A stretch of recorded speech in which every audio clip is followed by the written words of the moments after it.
বিসমিল্লাহির রহমানির রহিম।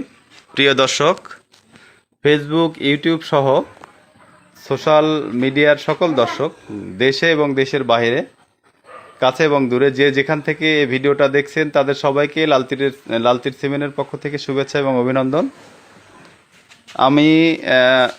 আমি আসছি চট্টগ্রাম জেলার মিরসরাই উপজেলার ইসাখালী ইউনিয়নের লুদ্দাখালী গ্রামে। এইখানে আমাদের এক খামারি ভাই, সে মূলত দেশি গাভী নূর নবী ভাই, এই যে ভিডিওতে দেখতে পাচ্ছেন নূর নবী ভাইয়ের এটা খামার। এখানে গাভীর সংখ্যা আছে 5টা, বাছুরের সংখ্যা আছে 3টা। এর মধ্যে এই যে বাম পাশে যে বাছুরটা দেখতে পাচ্ছেন, এই ভিডিও স্ক্রিনের বাম পাশে এই বাছুরটা দেখতে পাচ্ছেন, এই বাছুরটার বয়স 11 দিন। এর মা এই যে ভিডিও স্ক্রিনে এটা দেখতে পাচ্ছেন লাল তীরের, এটা হলো রেড চিটাগাং ক্যাটেলের একটা গাভী। এ থেকে উৎপাদিত ষাঁড় বাচ্চা। আমাদের এখানে SL 87% সিমেন্ট ইউজ করা হয়েছিল। আর এইখানে এই ভিডিওটা দেখতে পাচ্ছেন এই বাচ্চাটা আমরা এক্সপেক্ট করছি ব্রাকের বাচ্চা, ব্রাকের সিমেন্ট দ্বারা উৎপাদিত বাচ্চা।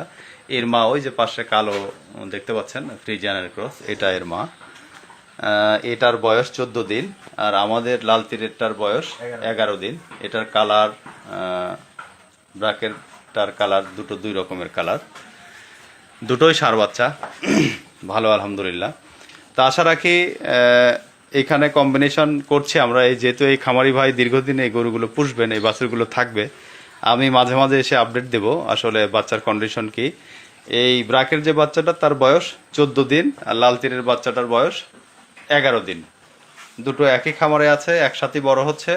দেখা যাক, আমি কন্টিনিউ ওই দিকে আসলে আমরা এটা আপডেট দেওয়ার চেষ্টা করব। এই এলাকায় কাজ করে আজমল হোসেন, লাল তীরের রিআই টেকনিশিয়ান, সে ভালো ছেলে। এই যে ভিডিওতে দেখতে পাচ্ছেন, এই ভিডিও স্ক্রিনে ওনার নাম্বার দিয়ে দেবো। এই ইসাখালী সহ আশেপাশে এলাকায় যদি আপনার গাভী ডাকে আসে, কৃত্রিম প্রজনন করাতে হয়, তাহলে আজমলের নাম্বারে ফোন দিবেন।